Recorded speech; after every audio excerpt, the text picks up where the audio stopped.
Snakes.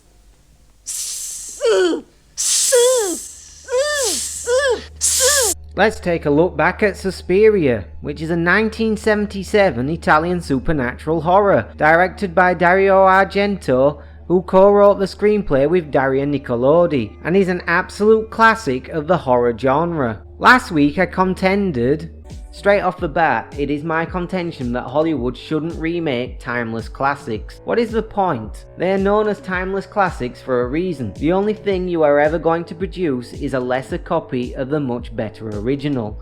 Well, I thought I'd let that contention rest for an entire week before putting forward, for your consideration, a remake that is in fact just as good, if not better in my opinion, than the original. Firstly, let's take a look back at why the original is a horror classic, and then why its 2018 remake by director Luca Guadagnino is just as good, if not better in my opinion. Oh my god, how to describe Suspiria. The best I can offer is a candy-coloured Disney-flavoured nightmare. It is a definite experience movie where several disparate factors all combine to create a far greater sum than their respective parts should. A quick summary of the film is that Susie Bannion, played by Jessica Harper, turns up at a ballet school. Weird shit happens, a bunch of people are horribly murdered, then she stabs an invisible woman in the neck and the building burns down. Roll credits, the end, we're done. But this is doing the narrative a disservice. Although it is absolutely disjointed, it is very reminiscent of a series of images within a dream, with highly memorable set pieces punctuated and connected by often seemingly unconnected and incomprehensible narrative and exposition, just like a dream often is. There are by my count 4 major set pieces within the narrative. The first is by far the best of the movie, with Pat Hingle, a fleeing student seeking refuge at her friend's house before being mysteriously attacked by a hairy arm through the window after seeing a pair of yellow eyes. She's then repeatedly stabbed before falling through the building's multi-candy coloured sky window, hanging herself. Oh, and her friend is also impaled by falling glass and debris.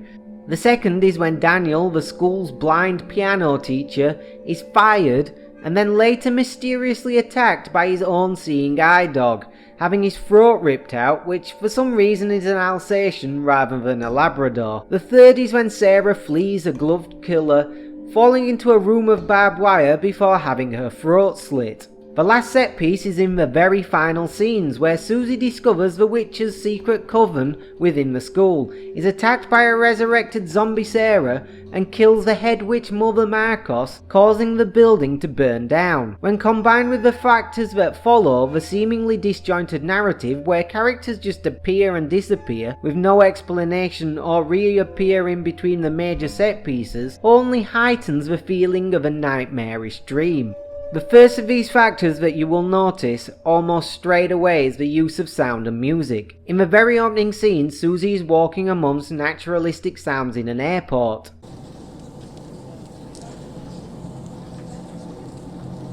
Until she views the doors of the airport open, cue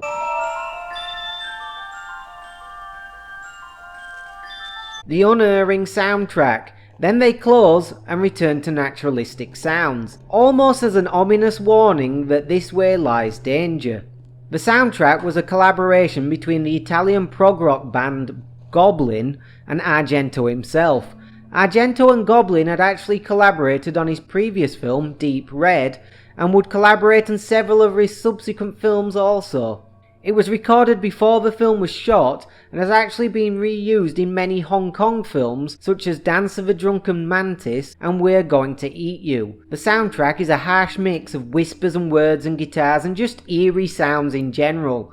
It is entirely unsettling throughout. The soundtrack is, as far as I'm concerned, used as an audio-visual cue to indicate that some form of witchcraft is occurring in a scene, with naturalistic sounds being used when it's not, and the soundtrack by Goblin when it is in combination with our next factor, that of colour. The film has a nightmarish, unrealistic colour palette that in particular emphasises the colour red to give the film its iconic fairy tale and otherworldly look. This was achieved by using 3-strip Technicolor processing and was one of the final feature films to use the technology being processed on the last machine in existence in Rome. With Argento saying about the film's use of colour, "We were trying to reproduce the colour of Walt Disney's Snow White. It has been said from the beginning that Technicolor lacked subdued shades, and was without nuances, like cut-out cartoons. The colour combines with the next factor, the sets, to further reinforce the sense of being in some form of nightmarish fairy tale. The background sets for Suspiria are a riot of colour and shapes, with everything being at weird angles. It gives everything a really unnatural, almost Alice in Wonderland feel to it. This isn't a surprise, with Dario Nicolodi being inspired by Alice in Wonderland in part when writing the script. Added to this, all of the door handles in the film are actually at eye level, because the initial script called for the cast to be young girls aged around 8 to 10 years old, but with the producers being unwilling to make a film with a mainly child cast, this was changed to using adults, and Argento still wanted to invoke that feeling of the cast being children within this world, so made the sets oversized. The vast majority of the film was shot at the Di Paoli Studios in Rome on a soundstage to make this possible, with the facade of the Dance Academy being a recreation of the Whale House in Freiburg. The final factor that makes Suspiria feel like a nightmare is the dubbing. At the time, it was a common practice for actors to speak in their own native language, whatever that might be, then have the actual language dubbed in post in Italian films. This leads to some dubbing syncing with what the actors are actually saying because they delivered the lines in English, but others do not sync at all, as they obviously delivered the lines in Italian or even German. This obvious disconnect of information that your eyes and ears are receiving really adds to the otherworldly nightmarish feel. It is no surprise to me that Suspiria has gone on to become a cult classic of the horror genre. It is, as AllMovie said in a recent retrospective, one of the most striking assaults on the senses ever to be committed to celluloid. This unrelenting tale of the supernatural was, and likely still is, the closest a filmmaker has come to capturing a nightmare on film. Which is exactly how I personally feel about the film too. It is something you have to experience for yourself, because no amount of words could accurately describe how hauntingly beautiful and at the same time nightmare-like this film is. I've spent a lot of time describing how this movie accurately depicts a nightmare. You will know I haven't spent too much time or any describing how it depicts witches and the occult, which is allegedly its inspiration and core narrative driver.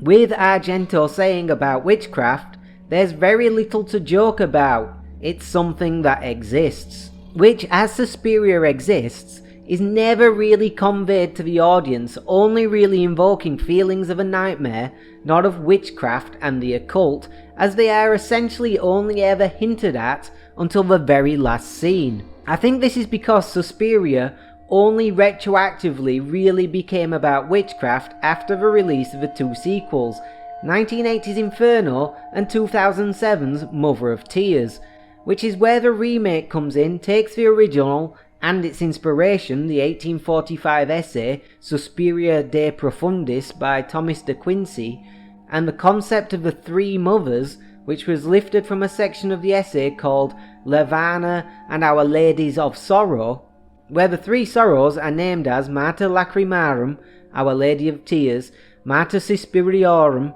Our Lady of Sighs, and Mater Tenebrarum, Our Lady of Darkness, and makes that the centre of the narrative.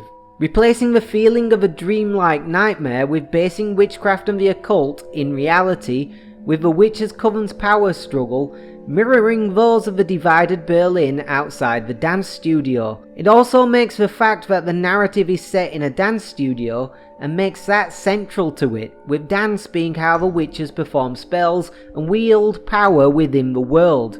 I do wonder if the original film being set in a dance studio is inspired by Dario Nicolodi's grandmother's supposed experience of black magic at a piano academy that had terrified her enough to flee. It is arguable that Suspiria 2018 is a remake at all. It is that different from the original that inspired it.